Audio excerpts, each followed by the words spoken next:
Bom, estamos chegando para mais um estudo da Escola Bíblica Dominical. Claro que a hora ainda não é exata, nós estamos nos preparando para iniciarmos a transmissão para o início do estudo da lição da Escola Bíblica Dominical. Nós já temos aqui a irmã Leda e a irmã Elise aguardando, e outros irmãos nós estamos esperando que cheguem para que a gente possa começar o estudo da lição. Irmã Leda, pode apanhar sua Bíblia, abrir no capítulo 19, para que a gente possa acompanhar o estudo, e nós vamos analisar o capítulo 19 todo, e vamos estudar verso a verso, para que a gente possa ter uma ideia mais segura quanto à interpretação do texto de Apocalipse 19. É importante aqueles que estão chegando conosco que se inscrevam no canal e se prepare também, que nós estamos no Instagram, também nos acompanhe no Instagram também. Clique no sininho, aquele que não está inscrito, para se inscrever, para receber as próximas mensagens, as notificações que nós sempre mandamos. Estamos chegando já no horário. É claro que tem aquelas pessoas que são verdadeiramente brasileiras. Não gosto de esperar, chega sempre no horário depois de começar. O irmão Alfredo, bom dia, graça e paz. Amém, irmão? Eu sei que Alfredo não está só, está acompanhado da família. A irmã Márcia, provavelmente a Aninha está junto também. E nós vamos, unidos, começar o nosso estudo. Sidraque Júnior, bom dia. Graça e paz, seja bem-vindo, irmão. Claro que Sidraque também não está só. Está em casa com a esposa. Provavelmente a filha deve estar junto também. Ah, o pastor Herto está conosco. Graça e paz. Graça e paz. Seja bem-vindo. Sidraque está agradecendo. Bom, nós já estamos chegando em cima da hora e vamos pegar as nossas Bíblias, porque nós temos de estar com a nossa arma na mão. E a nossa arma é a palavra de Deus. Para que a gente saiba manejá-la bem, é necessário que a gente a conheça o seu teor, para que a gente possa responder àqueles que nos perguntam.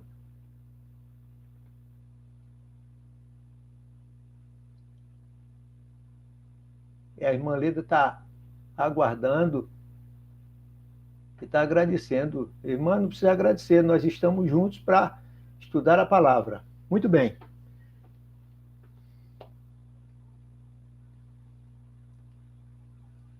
Amém, meu irmão Sidraque. O Senhor nos ilumina realmente para que a gente tenha uma aula aproveitável, muito boa, que a gente possa tirar lições importantes para a nossa vida. Vamos começar, já estamos na hora, vamos começar com a leitura do texto de Apocalipse 19. Apocalipse 19, o título da lição é A Segunda Vinda de Cristo. Claro que a segunda vinda de Cristo, nós estamos tratando o Apocalipse 19, mas o capítulo 20, ele é o coroamento de tudo aquilo que o Senhor Jesus Cristo fez e ainda vai fazer. Porque é quando, no capítulo 20, quando ele vence o último inimigo, que é o dragão, que é o mentor de tudo que aconteceu de mal e acontece de mal na terra. O responsável é o dragão, a antiga serpente, Satanás. Mas hoje nós vamos nos ater apenas ao capítulo 19, que é justamente o início da volta do Senhor Jesus. Eu digo o início da volta porque no capítulo 20 ela é completada. Então diz assim o texto da palavra de Deus: Depois destas coisas, ouvi no céu uma como grande voz de numerosa multidão dizendo: Aleluia! A salvação e a glória e o poder são do nosso Deus, porquanto verdadeiros e justos são os seus juízos, pois julgou a grande meretriz que corrompia a terra com a sua prostituição, e das mãos dela vingou o sangue dos seus servos. Segunda vez disseram: Aleluia! E a sua fumaça sobe pelos séculos dos séculos. A fumaça da meretriz, a fumaça da grande Babilônia, como nós vimos no capítulo 18. Aos 24 anciãos, os 24 anciãos e os 4 seres viventes prostraram-se e adoraram a Deus, que se acha sentado no trono, dizendo: Amém. Novamente, aleluia. Saiu uma voz do trono exclamando: Dai louvores ao nosso Deus, todos os seus servos, os que o temeis, os pequenos e os grandes. Então, ouvi uma voz de numerosa multidão, como de muitas águas, e como de fortes trovões, dizendo: Aleluia! Pois reina o Senhor nosso Deus, o Todo-Poderoso. Alegremo-nos, exultemos e demos-lhe glória, porque são chegadas as bodas do Cordeiro, cuja esposa a si mesma já se ataviou, pois lhe foi dado vestir-se de linho finíssimo, resplandecente e puro, porque o linho finíssimo são os atos de justiça dos santos. Então me falou o anjo: escreve, bem-aventurados aqueles que são chamados a ser das bodas do Cordeiro. E acrescentou: são estas as verdadeiras palavras de Deus. Prostrei-me ante os seus pés para adorá-lo. Ele, porém, me disse: vê, não faças isso. Sou conservo teu e dos teus irmãos, que mantêm o testemunho de Jesus. Adora a Deus, pois o testemunho de Jesus é o espírito da profecia. Vi o céu aberto, e eis um cavalo branco. O seu cavaleiro se chama Fiel e Verdadeiro, e julga e peleja com justiça. Os seus olhos são chama de fogo. Na sua cabeça há muitos diademas. Tem um nome escrito que ninguém conhece senão ele mesmo. Está vestido com um manto tinto de sangue, e o seu nome se chama o Verbo de Deus. E seguiam-no os exércitos que há no céu, montando cavalos brancos, com vestiduras de linho finíssimo, branco e puro. Sai da sua boca uma espada afiada, para com ela ferir as nações, e ele mesmo as regerá com cetro de ferro. E, pessoalmente, pisa o lagar do vinho, do furor, da ira do Deus Todo-Poderoso. Tem no seu manto e na sua coxa um nome inscrito: Rei dos Reis, Senhor dos Senhores. Então vi um anjo posto em pé no sol, e clamou com grande voz, falando a todas as aves que voam pelo meio do céu: Vinde, reuni-vos para a grande ceia de Deus, para que comais carnes de reis, carnes de comandantes, carnes de poderosos, carnes de cavalos e seus cavaleiros, carnes de todos, quer livres, quer escravos, tanto pequenos como grandes. E vi a besta e os reis da terra, com os seus exércitos congregados para pelejarem contra aquele que estava montado no cavalo e contra o seu exército. Mas a besta foi aprisionada, e com ela o falso profeta, que com sinais feitos diante dela, seduziu aqueles que receberam a marca da besta, e eram os adoradores da sua imagem. Os dois foram lançados vivos dentro do lago de fogo, que arde com enxofre. Os restantes foram mortos com a espada que saía da boca daquele que estava montado no cavalo. E todas as aves se fartaram das suas carnes. Oremos. Santo Glorioso e excelso Deus, louvado, exaltado e engrandecido seja o teu nome. Tua palavra foi lida. Nós pedimos que tu nos ilumines para que entendamos aquilo que tu queres nos ensinar nesta manhã. Dá-nos, Senhor, a tua graça, a tua paz, a tua direção e a tua proteção. Perdoa, Senhor, os nossos pecados. Nós oramos assim, agradecidos, em nome do teu Filho amado, Jesus Cristo, o Verbo de Deus. Amém. Meus irmãos, no capítulo 19, nós temos a vitória sobre a besta e o falso profeta.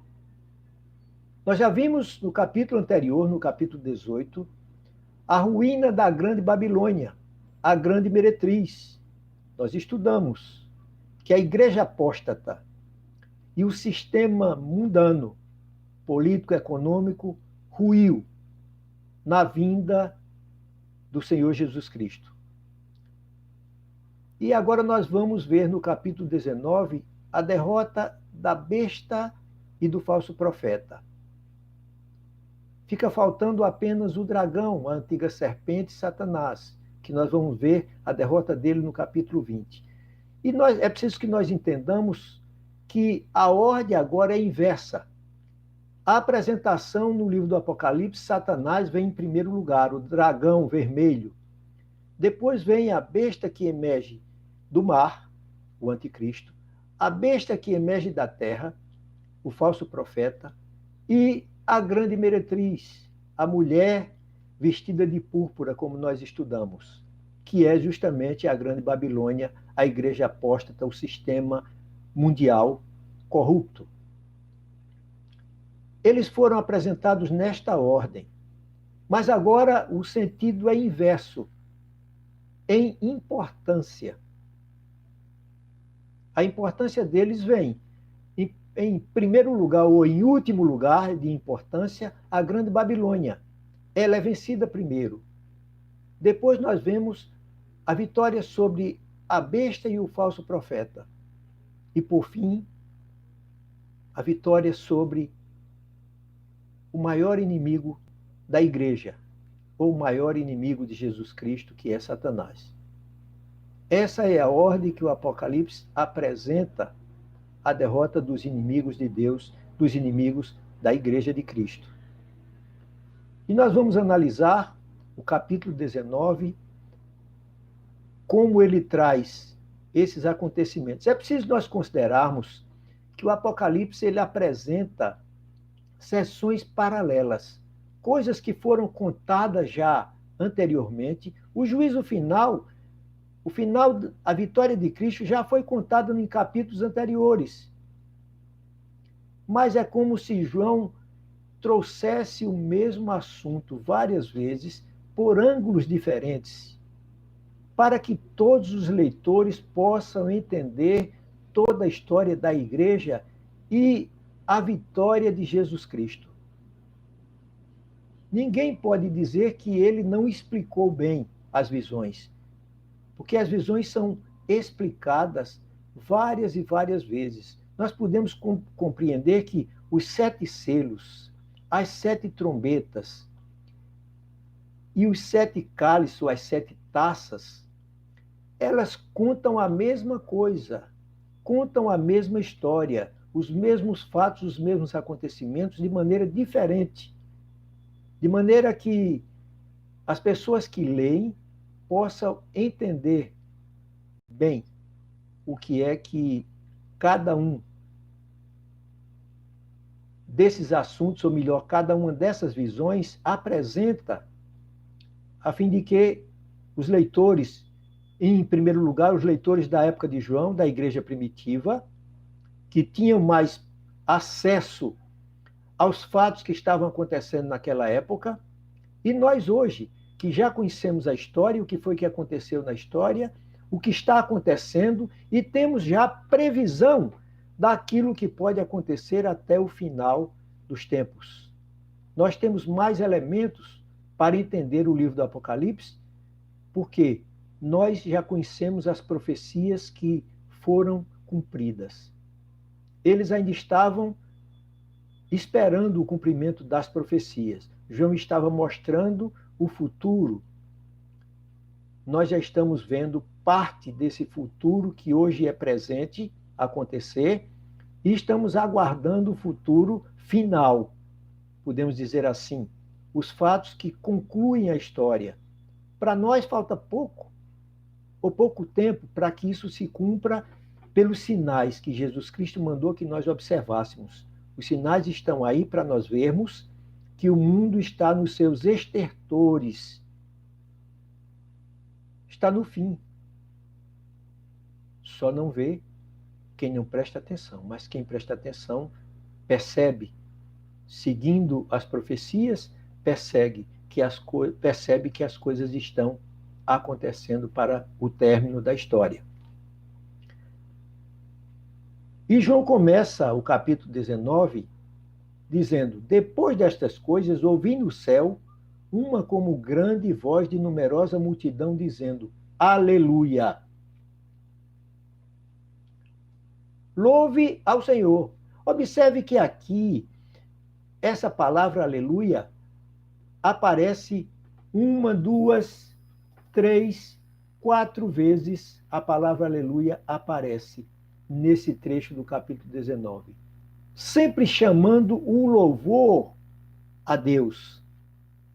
Todos aqueles que estão no céu, que é o que João começa dizendo, estão no céu, observando os fatos acontecerem, e eles louvam aquele que está agindo, aquele que está preparando o final, ou a derrota dos inimigos dele, dos inimigos do Deus Todo-Poderoso, dos inimigos do Cordeiro. E João começa dizendo, depois destas coisas, ouvi no céu uma grande voz, numerosa multidão, dizendo, aleluia, ou louvado seja o Senhor. A salvação, a glória e o poder são do nosso Deus, porquanto verdadeiros e justos são os seus juízos. Observe que João diz, verdadeiros e justos são os seus juízos. Ninguém pode questionar que os atos de Deus em relação aos inimigos dele, do Cordeiro e da igreja, não são justos. Ninguém pode questionar. Por isso que João chama a atenção através dessa visão. Uma grande voz de numerosa multidão. Quem é essa numerosa multidão? Nós podemos entender que essa numerosa multidão são os santos. Os santos que estão na presença de Deus, louvando e afirmando que os atos de Deus são atos de justiça. Os seus juízos são justos. Por quê?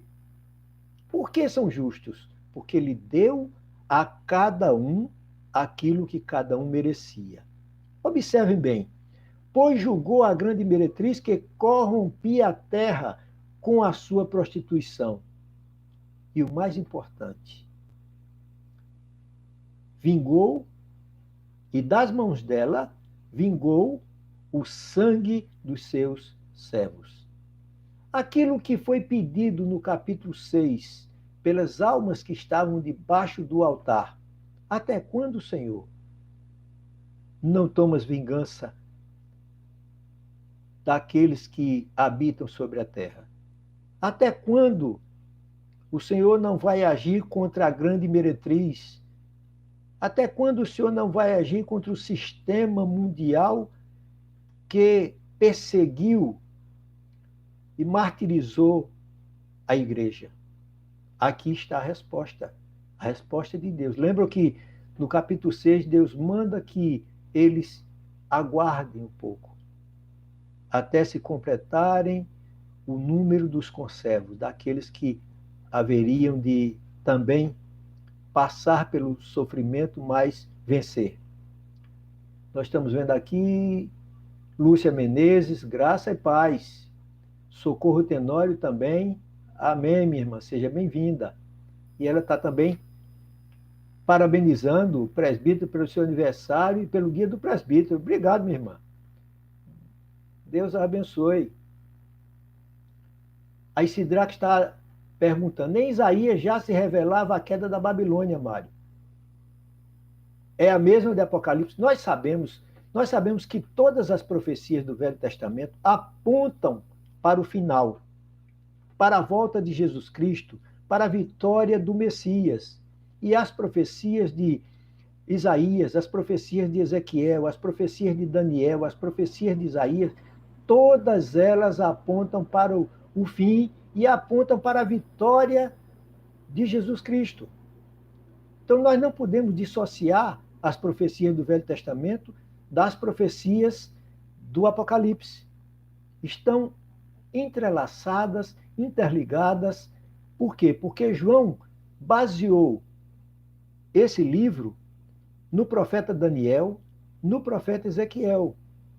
Esses dois profetas foram a base maior da profecia de João, e inclusive o profeta Jeremias também, dessa profecia do livro do Apocalipse. Nós encontramos a batalha de Gog e Magog, que é uma referência, a batalha contra Gog e Magog, uma referência à batalha do Armagedon. Se vocês forem para Jeremias, nós já falamos isso, mas se vocês forem para Jeremias, nós encontramos lá em Jeremias falando a respeito disso, da queda da Babilônia, e falando a respeito da batalha de Gog e Magog.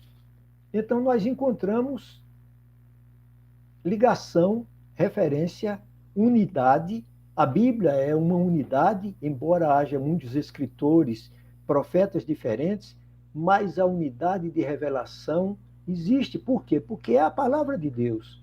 Deus revelou a sua vontade, os fatos que haveriam de acontecer aos seus profetas. E aí nós vamos seguindo o estudo, sempre lembrando que aquilo que foi ensinado no Velho Testamento se cumpre no Novo Testamento.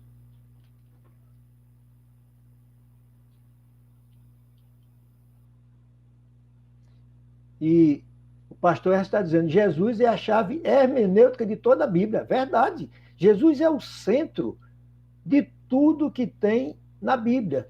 Toda a história humana está centrada na pessoa de Jesus. Nós nos lembramos, quando João diz no seu evangelho, que nada do que foi feito sem o verbo de Deus se fez. Ele participou da criação e ele participa de todo o plano de Deus. Gilvaneide, seja bem-vinda, minha irmã. Gilvaneide Oliveira está conosco também. Continuando. Então a grande Babilônia foi vencida. E a fumaça sobe pelo século dos séculos. Nós vimos no capítulo 18 a respeito da grande Babilônia. Os 24 anciãos e os 4 seres viventes prostraram-se e adoraram a Deus, dizendo aleluia. Lembre-se que os 24 anciãos nós já estudamos e entendemos que os 24 anciãos representam a totalidade do povo de Deus. Representam o povo judeu e o povo cristão unido, as 12 tribos e os 12 apóstolos que representam a totalidade do povo de Deus. Isso é uma figura simbólica. Os 24 anciãos representam todo o povo, representam a igreja de Deus do Velho e do Novo Testamento. E eles se prostram, observe que eles se prostram e adoram. A igreja vive em constante prostração de adoração ao Senhor. Foi assim no Velho Testamento, os que adoravam a Deus se prostravam, e é assim no Novo Testamento, através da Igreja de Cristo. Dai louvores ao nosso Deus, todos os seus servos que o temeis, os pequenos e os grandes. Pequenos e grandes aqui você pode interpretar da maneira que você quiser. Pode interpretar adultos e crianças, pode interpretar nos grandes servos, no sentido de evangelização, de pregação, de grandes obras para o reino de Deus, e os pequenos, que fazem um trabalho menor, mas que fazem também o seu trabalho. Você interpreta da maneira que você entender, mas nós sabemos que pequenos e grandes aqui significa tamanho. tamanho. O galardão maior, o galardão menor, adultos e crianças, não faz diferença. Pequenos e grandes estarão todos na presença do Senhor louvando. Então ouvi uma como voz de numerosa multidão, como de muitas águas, e como de fortes trovões, dizendo: Aleluia, pois reina o Senhor, nosso Deus Todo-Poderoso. Alegremo-nos, exultemos e demos-lhe glória, porque são chegadas as bodas do Cordeiro. Aqui, meus irmãos, a gente precisa parar. Você que está conosco agora e toda a Igreja de Cristo recebeu este convite. O convite de participar das bodas do Cordeiro. E eu pergunto a você, você quer participar das bodas do Cordeiro? Se você quer participar das bodas do Cordeiro, você tem de estar pronto, pronta, preparado, preparada. Observe quem vai participar das bodas do Cordeiro. E ele diz: cuja esposa a si mesmo se ataviou. Já se ataviou. A esposa do Cordeiro, quem é? Nós sabemos que a esposa do Cordeiro é a igreja de Cristo. A igreja santa e imaculada, como ele preparou. Essa é a igreja que vai participar das bodas do Cordeiro. A igreja é a noiva do Cordeiro. Mas, para que ela seja a noiva do Cordeiro, o verso 8 diz: pois foi-lhe dado vestir-se de linho finíssimo, resplandecente e puro. Vestiu linho finíssimo, resplandecente e puro. Que linho finíssimo é esse? O que significa essa vestimenta de linho finíssimo e puro? Aí João explica na sequência, na parte B do versículo 8. Porque o linho finíssimo são os atos de justiça dos santos. Vejam como encaixa bem que a noiva do Cordeiro não é uma pessoa. A noiva do Cordeiro é um grupo de pessoas. Por quê? Porque ele diz aqui, foi dada a ela vestir-se de linho finíssimo, que são os atos de justiça dos santos. Significa que esses santos integram, fazem parte da noiva do Cordeiro. A noiva do Cordeiro é composta pelos santos, que praticam atos de justiça. Mas esses atos de justiça não são atos próprios deles. Não são da natureza deles. Porque esse linho finíssimo foi dado para ela vestir. Não foi da produção dela. Ela própria não providenciou esse linho finíssimo, essa vestimenta. Foi dada a ela, como diz aqui no versículo. Foi-lhe dado vestir-se desse linho finíssimo. Esse linho finíssimo foi providenciado por Deus, que é a vestimenta do céu. As vestiduras brancas que nós estudamos lá nas 7 igrejas. Então, esse linho finíssimo é a vestimenta dos santos, é a vestimenta da igreja de Deus. A graça e a misericórdia tecem esse linho, não é? É a pergunta do pastor. É, realmente. A graça e a misericórdia de Deus é quem derrama sobre nós esses atos de justiça, porque pela nossa capacidade nós não poderíamos de maneira nenhuma ter esses atos de justiça, porque a nossa justiça, as nossas obras, está lá no profeta Isaías, são como trapo de imundícia diante de Deus. Foi preciso que ele mudasse a nossa natureza, mudasse a nossa natureza carnal para a natureza espiritual, a fim de que nós pudéssemos praticar os atos de justiça, praticar as obras que ele preparou para que nós andássemos nela, como diz o apóstolo Paulo lá em Efésios. Então são os atos de justiça. Então me falou o anjo, verso 9, escreve, bem-aventurados aqueles que são chamados à ceia das bodas do Cordeiro.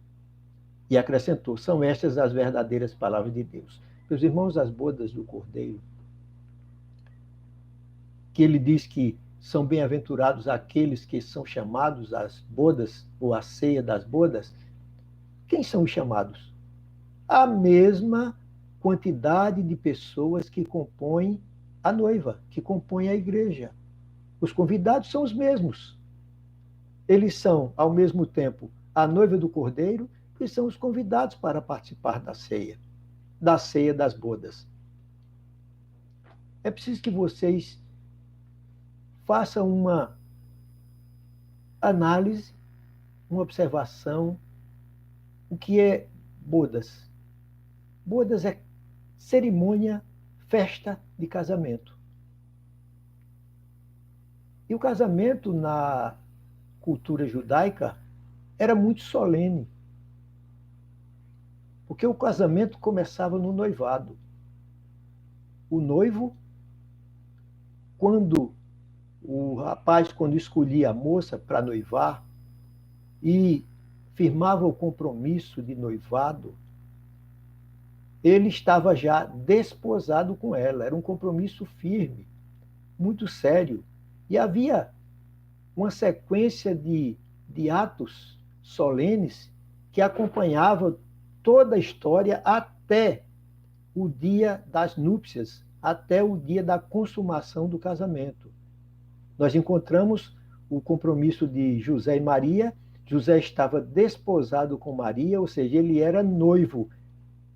E aconteceu dela ficar grávida, mas o José teve um sonho que não devia se eximir ou deixar de tomar a mulher dele como esposa. Ele não deveria deixar de consumar o casamento. Por quê? Porque o que estava gerado era do Espírito Santo. Ou seja, a Bíblia nos diz lá em Mateus, que em capítulo 1, verso 20, que José estava pensando em deixar Maria secretamente, mas o anjo disse: não deixes de tomar a tua mulher. Ela já era mulher dele, porque já tinha sido desposada, já era noiva dele. Já havia um compromisso. E ele queria se divorciar, cessar o compromisso. Então, a sequência do casamento é essa: se desposa, ou noiva, vamos dizer assim, vem a sequência da preparação. O noivo vai para a sua casa e a noiva na sua casa, ela se prepara, ele se prepara, preparando a casa onde vai morar, conseguindo juntar o dote para entregar ao pai da noiva. Depois vem a procissão no dia que ele vai buscar a noiva. Isso nós vemos na parábola das virgens, quando o noivo chega e vem para buscar a noiva para iniciar a festa das bodas, a festa do casamento. Ele vem com os amigos, junta os amigos e vai buscar a noiva. Recebe a noiva na casa do pai, entrega o dote ao pai e leva a noiva em festa, com música em festa, para a sua casa, para a festa das bodas. Uma solenidade muito significativa. E essa solenidade foi tomada aqui no Apocalipse para mostrar a importância das bodas do Cordeiro. O Cordeiro vai consumar o casamento com a sua igreja, que é na ceia das bodas do Cordeiro.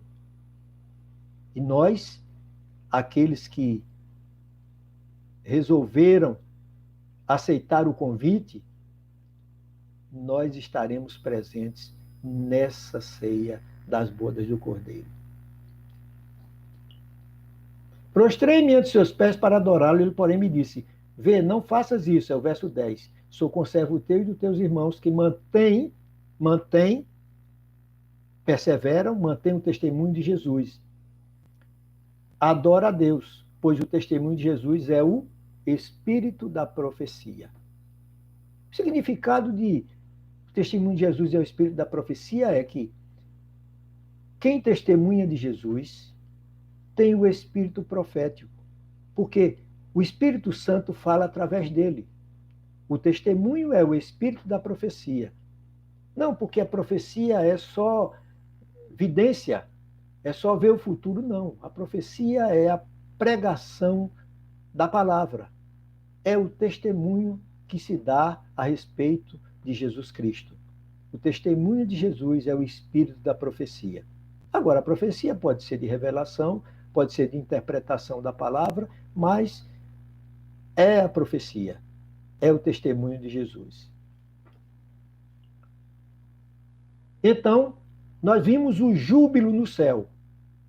O júbilo no céu de todos aqueles que são salvos e estão louvando ao Senhor porque o Senhor agiu na terra contra os inimigos da igreja, os inimigos do Cordeiro. E então nós vamos para a vinda do Senhor, a partir do verso 11. O vencedor da besta e do falso profeta viu o céu aberto e um cavalo branco, e o seu cavaleiro se chama Fiel e Verdadeiro, e julga e peleja com justiça. Observe novamente, julga e peleja com justiça. A mesma coisa que se diz do Deus Todo-Poderoso, os seus juízos são justos. Aqui também está dizendo, o cordeiro ou o cavaleiro julga com justiça, peleja e julga com justiça. O cavalo branco indica vitória. Nós sabemos que a presença do cavalo branco está dizendo que quem está montado no cavalo é um general vencedor. Isso acontecia no Império Romano, principalmente, quando o general vinha de uma batalha, para provar que tinha vencido, ele montava no cavalo branco e desfilava pelas ruas de Roma. Então, Jesus Cristo vem montado no cavalo branco nessa figura alegórica. Logicamente, ele não virá no cavalo branco.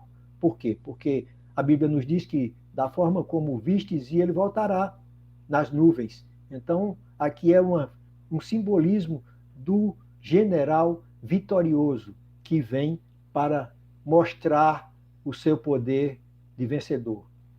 Os seus olhos são chama de fogo, aquele que vê tudo, que prescruta todas as coisas. Na cabeça há muitos diademas. Diadema é símbolo de realeza, é símbolo de autoridade. E um nome escrito que ninguém conhece senão ele mesmo. É o nome dele. Está vestido com um manto tinto de sangue e o seu nome se chama o Verbo de Deus. João usou essa palavra, ou essa expressão, Verbo de Deus, no seu evangelho. Nós sabemos que quem escreveu esta carta foi João, porque ele usa as mesmas palavras que ele usou quando falou a respeito de Jesus Cristo no capítulo 1 do seu evangelho. O Verbo se fez carne e habitou entre nós. A palavra. E observe que ele vai fazer referência aqui que a palavra de Jesus Cristo é que vai vencer os inimigos. Vamos na sequência. Está vestido com um manto tinto de sangue e o seu nome se chama o Verbo de Deus. Já vimos o que é o Verbo de Deus.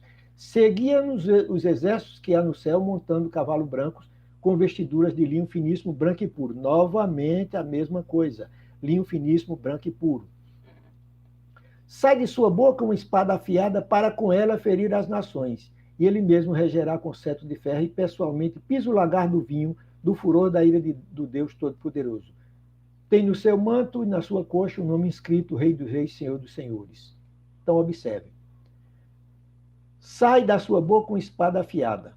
Está com um manto tinto de sangue. Ora, meus irmãos, esse manto tinto de sangue não é do seu sangue. Não é do sangue que ele derramou na cruz, mas é o sangue dos seus inimigos, que vai ser derramado. Por que eu digo que é o sangue dos seus inimigos? Porque vocês veem mais na frente, no verso 15, que ele vai ferir as nações com a espada afiada que sai da sua boca.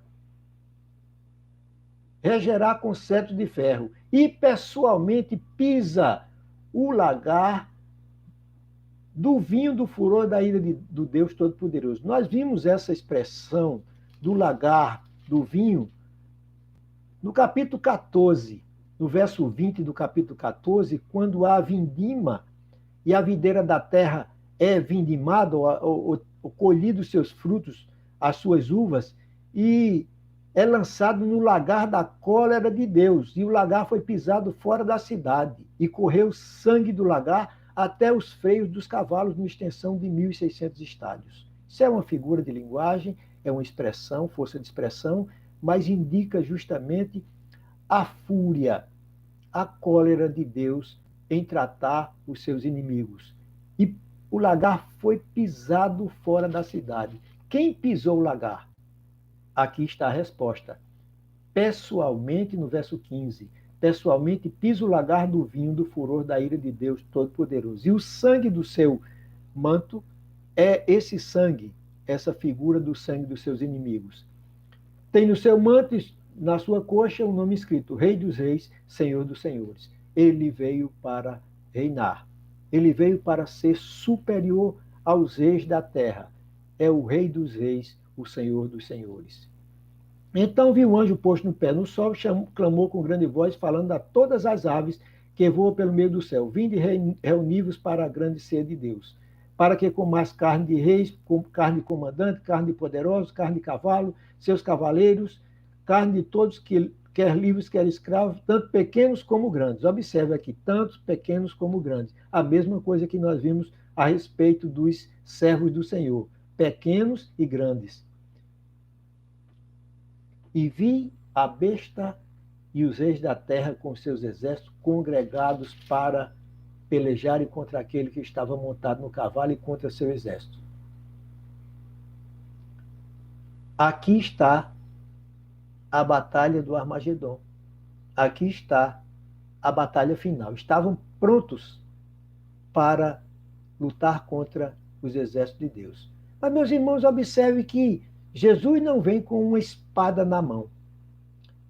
Os seus exércitos montados em cavalos brancos também não trazem armas, não trazem arco, flecha, lança, espada, escudo, também não. Seguem com ele, mas não trazem nada disso. Não trazem nenhuma arma, não trazem canhão, não trazem míssil, não trazem nada disso. Mas nós sabemos que a vitória é através da palavra. Quando Deus disse, haja luz, houve luz. Deus formou a terra, formou o universo pela palavra. Faça-se. Aqui também vai acontecer a mesma coisa. Vocês se lembram que quando Jesus Cristo foi preso no Monte das Oliveiras, quando chegaram e perguntaram quem era Jesus Cristo, quem era Jesus, e ele disse, sou eu. E aqueles que foram prendê-lo recuaram e caíram por terra. Observe, ele estava em carne. E só em dizer sou eu, ele fez os seus adversários caírem por terra. Vocês imaginem ele vindo com todo o poder e glória e autoridade e usando a sua palavra para vencer os inimigos. Veja que ele prendeu, no verso 20, a besta foi aprisionada e com ela o falso profeta. Ou seja, não houve arma nuclear para destruir a besta e o falso profeta. Não. Eles foram aprisionados pela palavra de Deus, de Jesus Cristo, a palavra do Cordeiro, e foram lançados no lago de fogo e enxofre, no lago que arde com enxofre, lago de fogo. Por quê? Porque com os sinais feitos diante da besta, o falso profeta fez, seduziu os que receberam a marca da besta e eram os adoradores da sua imagem. Por conta disso, pela sedução que eles fizeram com o povo, eles foram lançados vivos dentro do lago de fogo que arde com enxofre. Os restantes foram mortos com a espada que saía da boca daquele que estava montado no cavalo, e todas as aves se fartaram das suas carnes. Observe, meus irmãos, que aqui a palavra de Jesus Cristo matou os seus inimigos, os destruiu, os reis da terra e todos os seus exércitos. Não precisou de haver uma batalha no sentido literal, como dizem que é na planície do Megido, lá em Israel. Não creio assim. Eu não creio que essa batalha seja uma batalha física, uma batalha literal. Mas essa batalha é uma batalha de Jesus Cristo através da sua palavra, da palavra do seu poder, e a palavra de Deus é quem mata. Porque Deus diz lá nos profetas do Antigo Testamento: eu mato, eu firo e eu saro. A sua palavra é capaz de fazer tudo isso.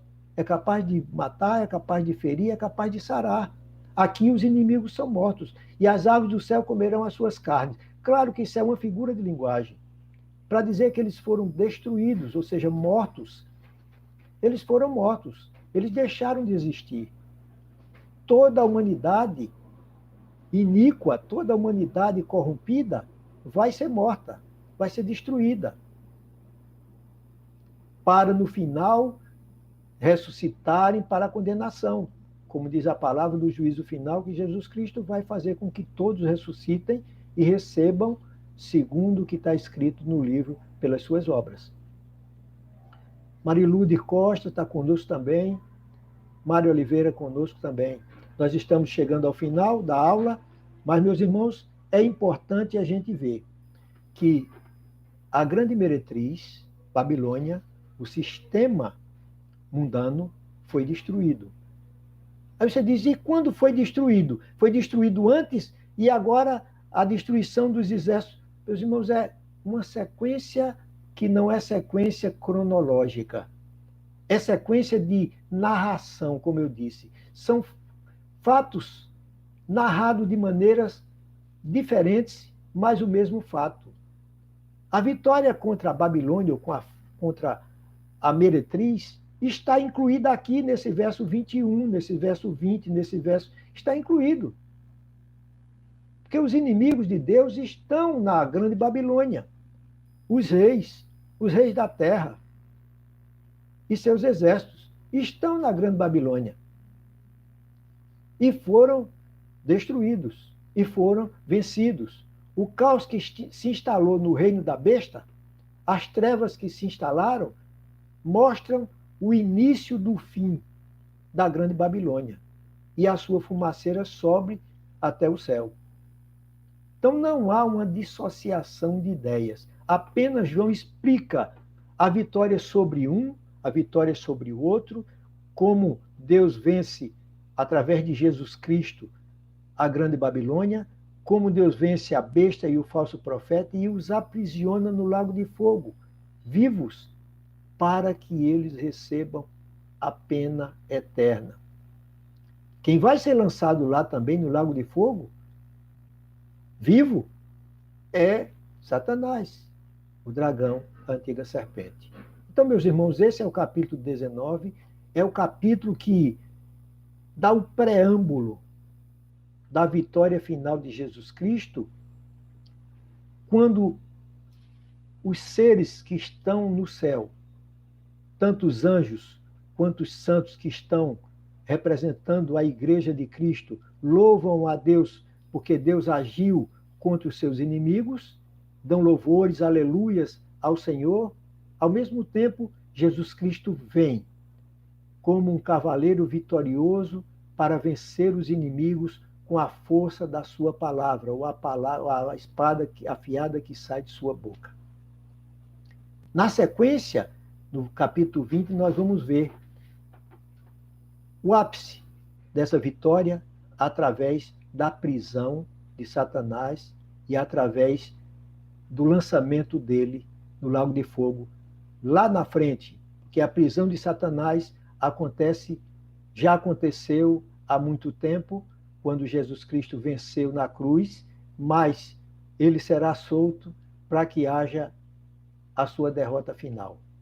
A gente vai estudar isso no capítulo 20, eu estou dando só esse preâmbulo para que vocês fiquem ansiosos para que a gente estude junto esse capítulo 20, que ele é muito interessante, bastante polêmico no seu conteúdo, em termos de interpretação, mas muito importante, muito interessante para a gente estudar. Então, você que participou conosco, que viu, justamente ouviu tudo que nós dissemos, e nós já dissemos que você está convidado para as bodas do Cordeiro, claro, você deve aceitar, e creio que já aceitou e vai participar das bodas do Cordeiro, vendo a vitória de Jesus Cristo contra os seus inimigos?